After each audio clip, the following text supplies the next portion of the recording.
조선의 젊은 여성이 우리나라의 용감한 젊은 장군을 사모했는데 이루지 못할 사랑을 비관해가지고 둘이 동반 자살을 했다. 그런 스토리텔링, 스토리 메이킹을 해가지고 거기다가 논기의 무덤을 만든 거죠. 예.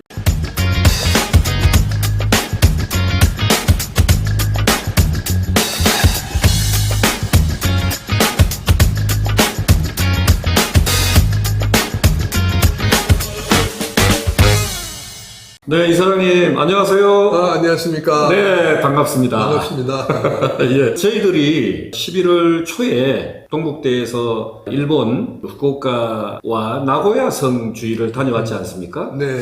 그래서 일본에 우리가 다녀온 것에 대한 보고를 겸해서 오늘 몇 가지 여쭤볼까 합니다. 첫 번째로 이제 일본의 나고야라는 동네가 두 군데가 있는 걸로 알고 있는데 저희들이 갔다 온 것은 히젠 나고야인데 그 나고야 성과 우리 임진왜란은 어떤 관계가 있는 곳입니까? 나고야 성이 방금 말씀하신 아이치경의 나고야 말고 사가경의 나고야, 거기가 임진왜란 때 왜군들이 총 집결지이자 이제 조선으로 출격하기 위한 전진 기지였거든요. 우리나라에서는 임진왜란을 다루면서 대개 왜군들이 부산에 상륙해서부터 그 다음에 이제 7년간의 전쟁을 주제로 다루는데, 그러다 보니까 주로 전투에 따른 우리들 승패, 피해 이런 쪽으로 임진왜란에 대한 역사 기술이 그런 쪽으로 좀 기울어져 있는 경향이 있고, 그러나 전쟁이라고 하는 것이 그렇지 않습니까? 전쟁에는 반드시 전투가 따르기 마련이고 승패가 갈리기 마련이고 이것이 물론 중요하지만은, 그러나 전쟁이라고 하는 것은 그냥 우발적으로 일어나는 것이 아니고 더군다나 그렇게 국가의 운명을 건 큰 전쟁을 하려고 하면은 오랜 기간 막대한 그 준비 기간이 있어야 되고 또 마무리된 다음에 그걸 또 마무리하는 순서가 있어야 되고, 그렇게 역사라고 하는 것은 흐름을 위주로 봐야 되는데 우리는 사건 위주로 보다 보니까 한산도 해전, 명량 대첩, 행주 대첩 이렇게 어떤 이벤트, 전투 위주로 이렇게 역사를 기술하는 경향이 강하고, 그것이 후세대들에게 전쟁의 참모습을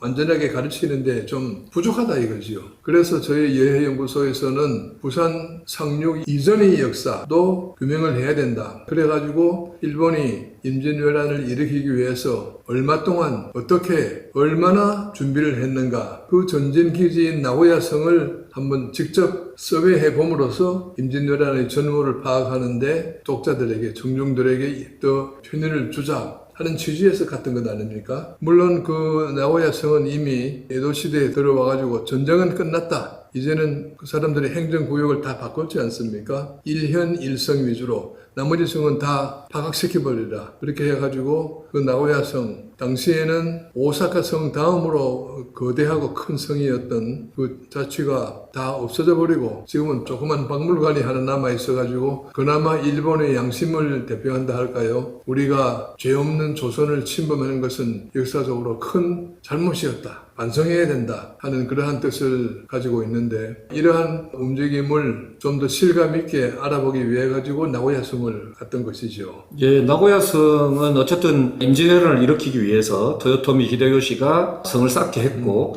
거기에는 많은 군사뿐만이 아니라 몇 명 정도가 나고야 성에 있었으며 실질적으로 조선을 침략했던 군사는 몇 명 정도가 됩니까? 그때 토요토미 히데요시가 일본을 통일했을 때에 단시간에 통일을 하다 보니까 자기네 각 지방에 있던 영주들이, 군사들이 그대로 거의 많이 남아 있었습니다. 실제로 토요토미 히데요시는 적을 제압을 할 때 꼭 전투를 해가지고 많은 사람을 살상하는 것보다도 같은 방법으로 구슬리고 또 전투보다는 협상을 통해 가지고 항복을 받은 경우가 많거든요. 그러다 보니까 싸우지 않고 남은 군사들이 굉장히 많았는데 이제 전쟁이 끝났다 하니까 그러면 그 무장한 병사들을 어떻게 하느냐, 뭔가 일자리도 줘야 되고 유지를 해야 되거든요. 그런데 일본 땅에서는 이미 60여 개 주를 다 통일을 했는데 군사력은 그걸 감당할 수 없을 정도로 많았습니다. 그래서 더 넓은 땅을 가져야 된다. 또 히데요시 자신이 일본 땅은 작아 나는 전 아시아를 삼켜야 되겠어 하는 그런 꿈을 가지고 있었기 때문에 명나라를 정복하려고 했고 그 전 단계로서 조선을 쳐야 되는데 그러다가 보니까 조선만 해도 사실 굉장히 큰 적국이지 않습니까? 아무것도 없던 나고야에 부산과의 거리가 가장 가깝다는 이유로 해가지고 급조해서 성을 만들다 보니까 한계가 있는데 그러나 평야지대였고 성을 크게 쌓아가지고 20만 명을 수용할 수 있는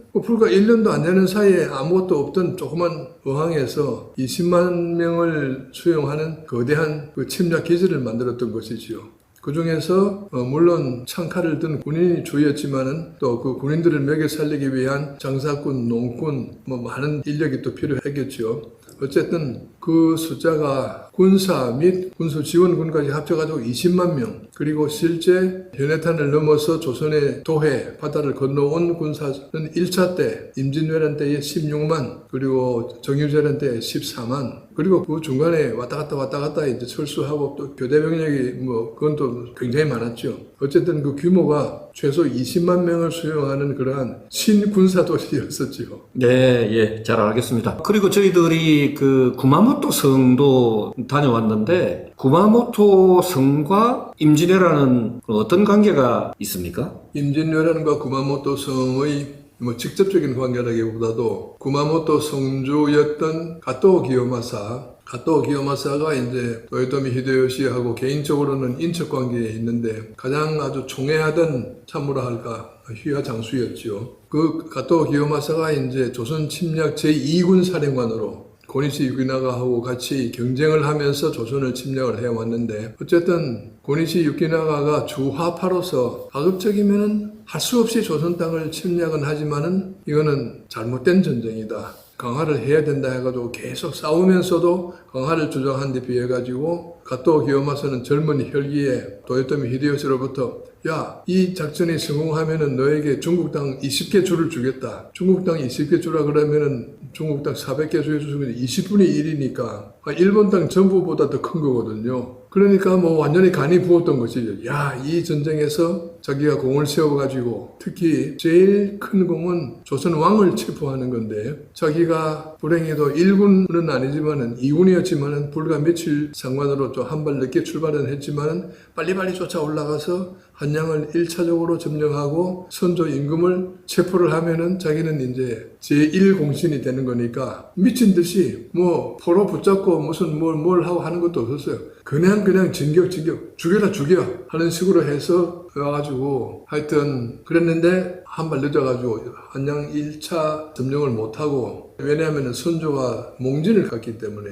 평양 쪽으로 그래서 그러면 그쪽을 쫓아가는데 또 어떻게 내부적으로 이렇게 조정하다 보니까 평양은 고니시 유키나가가 가게 되고 자기는 함경도 쪽으로 빠지게 되었죠. 함경도 쪽으로 저 해령 끝까지 가가지고 임해군과 순하군 두 왕자는 잡았지만은 왕자 둘 잡은 거하고 임금 잡은 거하고는 비교가 안 되죠. 거기다가 또 여전군이 또 쳐들어오고 해서 결국은 이러저런 과정 끝에 울산까지 부대를 하게 되었는데 어쨌든 그렇게 참 고생도 많이 하고 악독한 짓도 많이 저질렀습니다만은 결국은 이제 승패 없이 전쟁이 끝났지 않습니까? 그리고 나서 나중에 귀국을 해서 자기네들끼리 싸움이 붙어가지고 괜히 전쟁을 일으켰다. 아니다. 너네가 잘했으면 우리가 성공했을 텐데 이렇게 내분이 일어나가지고 내전이 또 일어났습니다. 정유재란 끝난 지 2년 후에 1600년에 그래가지고 동군과 서군으로 갈라져서 싸우게 되었는데 그때 동군의 우두머리는 도쿠가와 이에야스 서군은 히데요시 쪽인데 가토 기요마사는 히데요시의 친인척임에도 불구하고 그때 죽은 도요토미 편에 보는 것보다 떠오르는 세력 도쿠가와 편에 줄 서는 것이 좋겠다 해가지고 도쿠가 편에 서고 고니시 유키나가는 반대로 도요토미 편에 서고 결국 동군이 이김으로 인해가지고 고니시 유키나가는 패장이 된 거죠. 결국 이제 목 잘려 죽고 가토 기요마사는 상으로 하는 건 아니지만 어쨌든 구마모토에다가 이제 더 영토를 넓혀가지고 땅을 하사받아가지고 거기에다 자기가 성을 지어서 그 지은 성이 구마모토 성이거든요. 아주 잘 지은 명성입니다. 네. 거기서 한 30년 살다가 이제 또 다른 사람에게 넘겨줬는데 지난 몇 년 전에 큰 지진이 일어나가지고 천벌을 받았는지 다문에서 보냈습니다.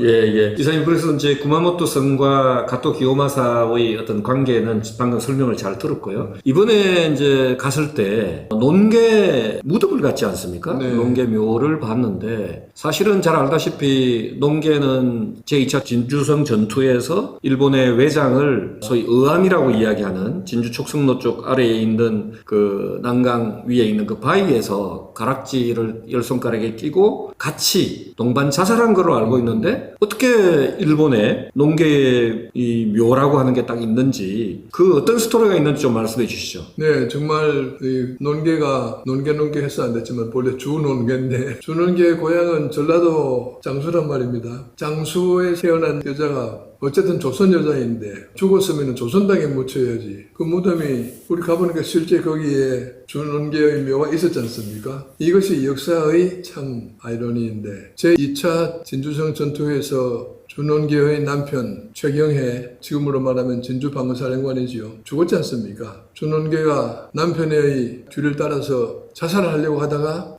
자살하기에는 너무 억울해. 외놈을 한 놈이라도 죽이고 남편의 원수를 갚고 죽여야겠어. 해가지고 진주성이 함락되고 그들이 촉성로에서 전승 파티를 할 때 도우미로 자원에 들어가가지고 여기에서 제일 악명 높은 가토 기요마사를 죽여야 되겠다. 저놈이구나 해가지고 이제 찍어가지고 아래쪽에 의기암으로 가서 지금은 의기암을 하지만 그 당시에는 뭐 그런 이름이 없었죠. 거기서 같이 끌어안고 죽었지 않습니까? 그런데 그게 이제 가토 기요마사가 아니고 게야무라로 구스케라고 하는 가토 기요마사의 일개 부장이었습니다. 조그만 부장이었는데 어쨌든 그 자의 고향이 바로 우리가 갔던 그 사각ging 거기였거든요. 거기다가 이제 그 사람들이 무덤을 만들었습니다. 실제 유체를 묻었는지 안 묻었는지는 알 수 없는데 남강에 흘러간 시체를 어떻게 찾았겠습니까? 아마도 뭐 손발톱이나 무슨 모발 같은 거를 가지고 이제 무덤을 만들었을 것 같은데 그런데 이 사람들이 또 일본 사람들이 역사 왜곡의 구단입니다. 일제시대에 만들었는지 언제 만들었는지는 모르겠지만은